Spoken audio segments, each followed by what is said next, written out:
Kawadhi nyimeni Kenya oyango jatuo mar abich manikod tuo guonyo mar Mpox. Jatend migao mar thieth Nancy Barasa oyango ni miyo ma jahigni 29 oyud kod tuono e gwenge mag Mombasa, kendo yangore ni en min od jago manyocha oseyudi kod tuono e kaunti ma Nakuru. Miyo no oyangi ni osebedo ka yudo thieth e osiptal maduong' ma Coast General kama ne otere tarik 28 dwe ni. Migao mar thieth lero ni ji duto 33 ma osebedo gi tudruok gi jatuono pod iluwo ndachgi. Ji ariyo ma oseyangi ni omako tuono to osechango. Currently now we are at 5. We have 5 cases of Mpox. However, we have some that have recovered, 3 and 2 who are now in isolation. I want to assure Kenyans that we are having heightened surveillance and lab diagnosis is ongoing.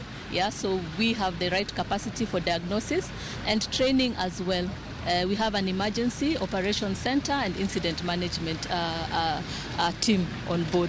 We have actually put in place a very effective surveillance system with over 8,000 disease surveillance officers across the country who are able to pick out, because we have given them the case definition, and they are able to pick out any suspected cases of Mpox across the country.